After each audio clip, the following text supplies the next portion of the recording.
Hello guys, welcome back to my YouTube channel.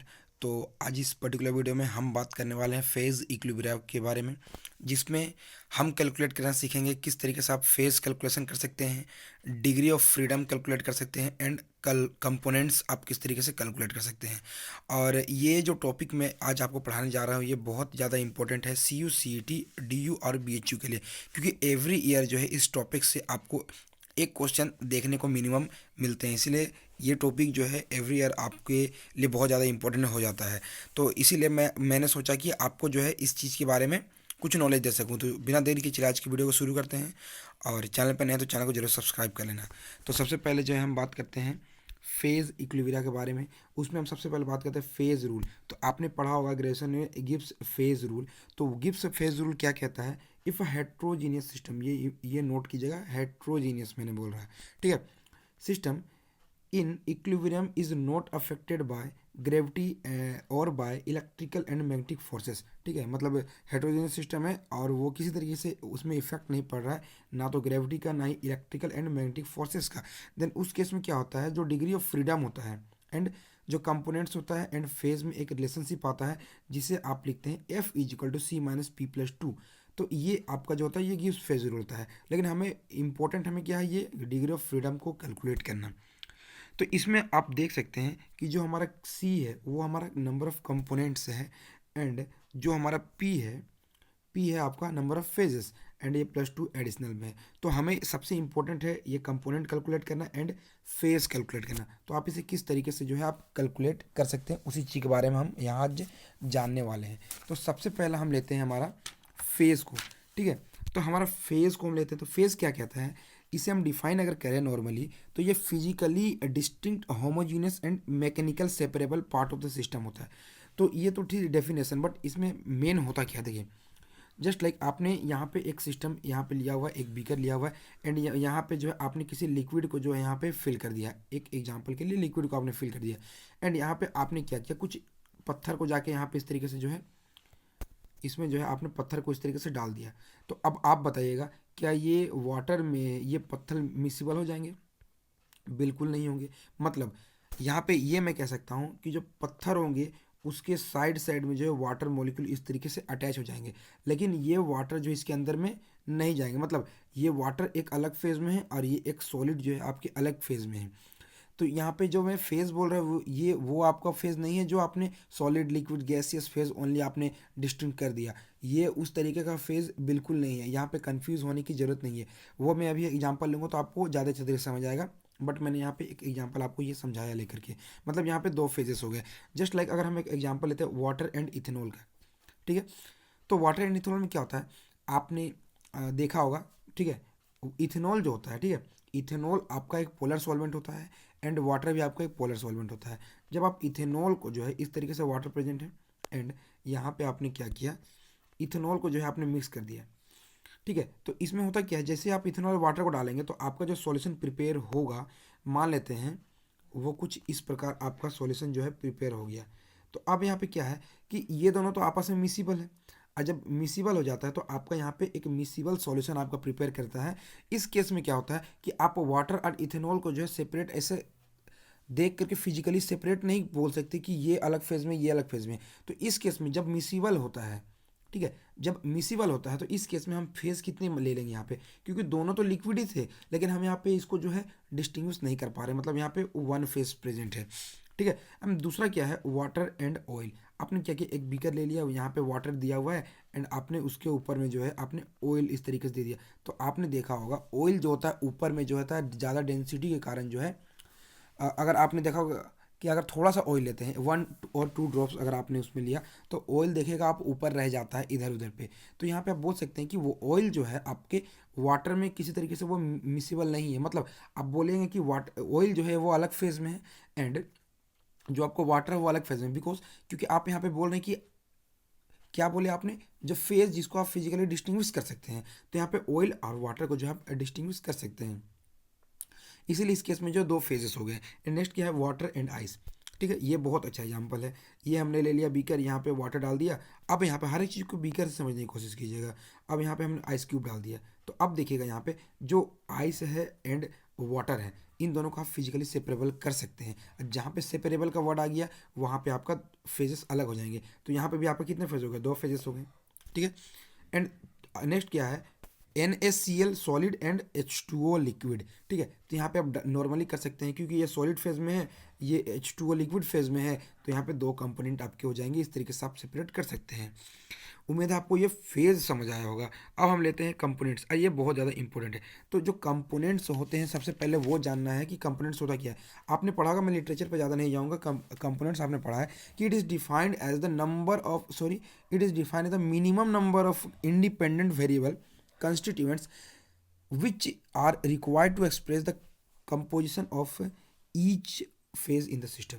मतलब यहाँ पे क्या बोला जाता है कि जो आपका कंपोनेंट होता है वो एक मिनिमम नंबर ऑफ कंपोजिशन होता है जो कि पूरे फेज को जो है आप उससे डिफाइन कर सकते हैं। जस्ट लाइक वाटर जो होता है, ठीक है, वाटर होता है आपका कौन से फेज में होता है, वो सॉलिड, लिक्विड और गैसेस में फेज में हो सकता है। लेकिन यहाँ पे आप ये बोल सकते हैं कि जो वाटर है, लिक्विड है एंड गैसेस है, तो वहाँ पे 3 फेज में वो प्रेजेंट है। लेकिन वो बना किससे है, वो वाटर से ही बना हुआ, मतलब वहाँ पे एक कंपोनेंट अगर आप वाटर लेते हैं तो आप उसे डिफाइन कर सकते हैं। लेकिन यहाँ पे हम इसे फॉर्मूले के थ्रू कैलकुलेट करते हैं। वो कैसे, अगर हम कंपोनेंट के फॉर्मूला में जाए तो वो होता है C=N-E, ठीक है। C= होता है आपका N-E, एंड N क्या है आपका, N आपका यहाँ पे है आपका N number of chemical species, मतलब कितने नंबर ऑफ केमिकल स्पीसीज है। तो वो मैं अगर आपको यहाँ पे एग्जांपल दूँ ज़्यादा अच्छे से समझ आएगा। एंड E जो है, E आपका क्या है, नंबर ऑफ इंडिपेंडेंट इक्वेशंस। अब यहाँ पे नंबर ऑफ इंडिपेंडेंट इक्वेशंस का मतलब क्या है, मतलब देखिए अगर आपको किसी तरीके का यहाँ पे दिया हुआ है, एक रिएक्शन दिया हुआ है जस्ट लाइक, तो रिएक्शंस में कुछ इक्विलिब्रियम होते हैं एंड वहाँ पे कुछ आयंस में जो डिसोसिएट्स होते हैं, ठीक है। जो आयंस में जो डिसोसिएट्स होते हैं उसे हम एक जो है इक्विलिब्रियम मान लेते हैं। एंड अनदर क्या होता है, जो इक्विलिब्रियम इक्वेशन जो होता है उन्हें हम एक अलग जो है यहाँ पे इंडिपेंडेंट वेरिएबल यहाँ पे मान लेते हैं। तो यहाँ पे कैसे कैलकुलेट करेंगे वो आपको एग्जांपल समझ आएगा। तो देखिए यहाँ पे हमें एग्जांपल दिया हुआ है H2O solid, liquid and gas दिया हुआ है। तो यहाँ पे आपको कंपोनेंट्स कैलकुलेट करना है। तो यहाँ पे देखिए कितने, यहाँ पे होता है N-E, तो N क्या है, नंबर ऑफ कंपोनेंट्स। तो यहाँ पे कितने कंपोनेंट्स है, 1 2 3, तो हमने 3 लिख दिया। एंड यहाँ पे E क्या है, ये है आपका, मैंने क्या बोला, number of independent equations to the concentration of species, मतलब कितने नंबर ऑफ इंडिपेंडेंट इक्वेशन है। तो इंडिपेंडेंट इक्वेशन में मैंने बोला आपको इक्विलिब्रियम को कैलकुलेट करना है, ठीक है। यहाँ पे जो है इक्विलिब्रियम को कैलकुलेट करना है एंड इलेक्ट्रॉन न्यूट्रलिटी को लेकर चलना है, न्यूट्रलिटी को। अब कैसे, तो यहाँ पे इक्विलिब्रियम का एग्जांपल है, यहाँ पे 2 इक्विलिब्रियम प्रेजेंट है। तो यहाँ पे देखिए कंपोनेंट 3 है यहाँ पे, एंड यहाँ पे 2 इक्विलिब्रियम प्रेजेंट है यहाँ पे। तो C=N-E, दैट मीन्स 3 - 2 = 1 कंपोनेंट आपका सिस्टम में हो गया। अब हम नेक्स्ट एग्जांपल लेते हैं NaCl वाटर का। ये बहुत अच्छा एग्जांपल है। इसमें देखिए हमने क्या लिया, फर्स्टली कि NaCl एंड वाटर जो है आपका डिसोसिएटिव है, तो इसमें आपको कंपोनेंट कैलकुलेट करना है। तो ये देखिएगा, एग्जांपल को अच्छे से समझने की कोशिश कीजिएगा। तो जब डिसोसिएटिव है तो NaCl जो डिसोसिएट करे क्या दे देगा आपको, Na+Cl-, एंड H2O डिसोसिएट वो भी करेगा तो H+ एंड OH- में आपको वो ब्रेक हो जाएगा, ठीक है। अब यहाँ पे जो है हमें कंपोनेंट्स कैलकुलेट करने हैं। तो कंपोनेंट्स इक्वल टू क्या था, N-E, एंड N क्या था, नंबर ऑफ कितने स्पीसीज प्रेजेंट है। तो यहाँ पे कितने स्पीसीज हम कैलकुलेट करते हैं, यहाँ देखिए 1, ये 2 एंड ये 3 एंड ये 4 एंड ये 5 एंड ये 6, मतलब यहाँ पे आपके टोटल 6 स्पीसीज यहाँ पे आपको प्रेजेंट है। अब यहाँ पे जो है यहाँ पे जो E है, इंडिपेंडेंट इक्वेशन कितने हैं वो हम कैलकुलेट करते हैं। तो इंडिपेंडेंट इक्वेशन मैंने क्या बोला आपको, लेके चलना है क्या, इक्विलिब्रियम एंड इलेक्ट्रॉन न्यूट्रलिटी लेकर चलना है। तो यहाँ पे देखिए, यहाँ पे 1 इक्विलिब्रियम, यहाँ पे 2 इक्विलिब्रियम, ठीक है। तो E पहले एक तो 2 आ गया, एंड दूसरा आपका क्या आ जाएगा, देखिए Na+ एंड Cl-। तो हमें मिक्सर में ये लेके चलना पड़ता है कि Na+ एंड Cl- की कंसंट्रेशन सेम है, एंड उसी साथ साथ में H+ और OH- की कंसंट्रेशन भी सेम है। दैट मीन्स ये एक इक्विलिब्रियम का 2 हो गया, एंड आपका ये Na+Cl- का जो हो गया 2 हो गया, एंड वो Na+Cl- का 1 हो गया, एंड H+OH- का 1 हो गया। तो दोनों ऐड करके आपका 2 हो गया। तो यहाँ पे जो टोटल जो होंगे E के वैल्यू वो हो जाएंगे 4। दैट मीन्स जो C हो जाएगा वो हो जाएगा आपका, जो हो जाएगा क्या, N-E, तो N हो गया 6 एंड 4 हो गया आपका यहाँ पे जो आपके E वैल्यू थे। तो यहाँ पे 2 कंपोनेंट यहाँ पे आपके आ गए। नॉर्मली आप बोल सकते हैं सॉलिड एंड वाटर में प्रेजेंट है, लेकिन यहाँ पे कुछ कभी कभी जो है प्रॉब्लम्स हो जाती है, इसीलिए आपको ये मेथड्स फॉलो ज़्यादा अच्छी तरीके से करना चाहिए। एंड नेक्स्ट क्या है आपका NaCl सॉलिड एंड वाटर। तो नॉर्मली यहाँ पे क्या करना है, लेकिन यहाँ पे हमने क्या बोला, ये अनडिसोसिएटिव है। जब ये अनडिसोसिएटिव है तो हमें इसके आयंस नहीं लेना है। दैट मीन्स यहाँ पे दो कंपोनेंट प्रेजेंट है, दो कंपोनेंट। अब यहाँ पे जब अनडिसोसिएटिव है तो यहाँ पे किसी तरीके का इक्विलिब्रियम या फिर इलेक्ट्रॉन न्यूट्रलिटी आपका नहीं आ रहा है, तो यहाँ पे जीरो हो जाएंगे and 2 - 0 equal to 2 component system हो जाएंगे। एंड नेक्स्ट हमारा इक्वेशन क्या देखिए दिया हुआ है, NH4Cl जो दिया हुआ है, ठीक है। एंड यहाँ पे NH3 गैस एंड NHCl में जो आपका ये डिसोसिएट हो रहा है। इस केस में आपको क्या कैलकुलेट करना है, कंपोनेंट्स कैलकुलेट करना है। तो C इक्वल टू क्या होता है, N - E। तो यहाँ पे N इक्वल टू कितने हैं, यहाँ पे 1 2 एंड 3, ठीक है, हमने 3 लिख दिया। एंड यहाँ पे अगर आप इक्विलिब्रियम की बात करें, ठीक है, तो यहाँ पे इक्विलिब्रियम की बात करें तो यहाँ पे 1 ही इक्विलिब्रियम है, तो 3 - 1 इज इक्वल टू आपके कंपोनेंट 2 हो गए। तो उम्मीद है आपको इतने एग्जाम्पल से जो है कंपोनेंट्स कैलकुलेट करने जो है आपको समझ आया होगा।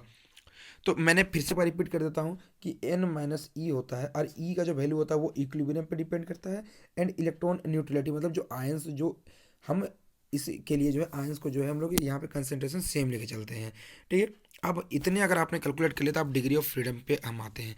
तो डिग्री ऑफ फ्रीडम का फॉर्मूला क्या था फॉर हेट्रोजीनियस के लिए, F = C - P + 2। And that means यहाँ पर अगर हम इक्वेशन ले H2O solid liquid and gas, तो अभी जस्ट हमने इसके लिए कंपोनेंट कैलकुलेट किया, वो आपका था 1 एंड फेजेस कितने हैं 3 + 2। दैट मीन्स सॉल्व करेंगे तो आपका वैल्यू आ जाएगा कितने, 1 आ जाएंगे, ठीक है। यहाँ पे सॉरी, यहाँ पे हाँ, यहाँ पे आपके हो जाएंगे सॉरी जीरो, जो जीरो हो जाएंगे यहाँ पे, डिग्री ऑफ फ्रीडम इसका जीरो हो जाएगा। यहाँ पे ये रॉन्ग कैलकुलेशन दिया हुआ है, बिकॉज देखिए F इक्वल टू क्या होता है हमारा C - P + 2, ये कैलकुलेशन रॉन्ग है, ठीक है। तो F = C - P + 2 होता है, तो कंपोनेंट्स यहाँ पे 1 है। एंड यहाँ पे फेजेस कितने प्रेजेंट है, सॉलिड लिक्विड एंड गैस, तो 3 हो जाएंगे, 1 - 3 + 2 जब हो जाएंगे तो आप देखिए यहाँ पे करेंगे तो ये आपके 0 डिग्री ऑफ फ्रीडम हो जाएंगे आपके। अब लेते हैं अपने नेक्स्ट एग्जाम्पल को, वो क्या है देखिए, Na2SO4 दिया हुआ है सॉलिड एंड H2O यहाँ पे डिसोसिएटिव दिया हुआ है। तो इस केस में आपको डिग्री ऑफ फ्रीडम कैलकुलेट करना है। तो देखिए डिसोसिएटिव है तो Na2SO4 का हम डिसोसिएट करके Na + SO4 2 - में कैलकुलेट कर देंगे, एंड H2O को H+ एंड OH- में कर देंगे। तो यहाँ पे जो कंपोनेंट्स होंगे कितने होंगे, 1 2 3 4 5 6, यहाँ पे 6 हो गए N का वैल्यू। एंड E का वैल्यू कितने हो जाएंगे, यहाँ पे 1 ये 2 एंड ये आयंस का 1 एंड 1 2, तो टोटल हो जाएंगे 4। तो 6 - 4 = 2 कंपोनेंट हो जाएंगे। एंड यहाँ पे फेजेस कितने प्रेजेंट है, फेजेस देखिए यहाँ पे एक सॉलिड यहाँ पे प्रेजेंट है, एक यहाँ पे लिक्विड प्रेजेंट है। दैट मीन्स यहाँ पे आपके जो हो जाएंगे P = 2 and F = C - P + 2 = आपके यहाँ पे वैल्यू आ जाएंगे। एंड सिमिलरली जो है आपको यहाँ पे अगर फेनॉल वाटर लेंगे, ठीक है, यहाँ पे मिक्सर ले लिए, यहाँ पे हमने फेनॉल ले लिया एंड वाटर ले लिया, तो दोनों मिसिबल है। तो यहाँ पे जब फेजेस हो जाएंगे वो 1 हो जाएंगे एंड कंपोनेंट = 2 हो जाएंगे, तो C - P + 2 = आपके वैल्यू जो है यहाँ पे 2 आ जाएगा। अब एक नोट करने वाली बात है, जिससे रिलेटेड जो है आपको CU/CET में जो है क्वेश्चन पूछा गया था, क्योंकि CU/CET अगर क्वेश्चन आपको पूछे तो आपको नॉर्मली जो मैंने बताया वो तो उससे तो क्वेश्चन आ ही सकते हैं, लेकिन कुछ अगर घुमा के पूछना चाहे तो ये क्वेश्चन उन्होंने पूछा था, वो मैं आपके यहाँ पे बताने जा रहा हूँ। तो यहाँ पे क्या है कि नाउ फॉर होमोजेनियस मिक्स, जो हमने हेट्रोजेनियस से ऊपर पढ़ा, तो उसके होमोजेनियस के लिए जो हमारा डिग्री ऑफ फ्रीडम होता है F = C - P + 1 होता है। तो यहाँ पे देखिए अगर हम एक क्वेश्चन की बात करें तो यहाँ पे आप क्वेश्चन देख सकते हैं कि the number of degree of freedom in the homogeneous liquid region of 2 component system. Component कितने हैं, कंपोनेंट दे दिया है 2 component system with a static point at 1 atmospheric pressure, ठीक है। तो यहाँ पे जो हमें क्या कैलकुलेट करना है, यहाँ हमें कैलकुलेट करना है degree of freedom. Degree of freedom यहाँ पे F कैलकुलेट करना है, ठीक है, F कैलकुलेट करना है क्वेश्चन मार्क। तो यहाँ पे दिया हुआ है कंपोनेंट = 2 दिया हुआ है। अब एक इंपॉर्टेंट बात, जो होमोजेनियस मिक्सचर होते हैं, होमोजेनियस लिक्विड रीजन होते हैं, तो यहाँ पे देखिए अगर हमें होमोजेनियस की बात करें जो मिसिबल होते हैं, अब मैंने अभी आपको फेनॉल एंड वाटर के केस में बताया था जो कि मिसिबल थे, तो मिसिबल के केस में जो है आप जो है वहाँ पे फेज डिफर नहीं कर पाते, तो वहाँ पे फेज हम लेते हैं 1, तो यहाँ पे जो हो जाएगा फेज = 1 हो जाएंगे। That means C - P + 1 = component 2 - 1 + 1 = आपके कितने हो जाएंगे, यहाँ पे आपके हो जाएंगे जो आपके आंसर आ जाएंगे वो आ जाएंगे आपके 2 हो जाएंगे। तो इस तरीके से आप इसके आंसर को कैलकुलेट कर सकते हैं। तो उम्मीद है आपको ये लेक्चर समझ आया होगा। अगर वीडियो अच्छी लगी तो प्लीज़ वीडियो को लाइक करना और चैनल को सब्सक्राइब करना। मिलते हैं नेक्स्ट वीडियो में, तब तक के लिए धन्यवाद।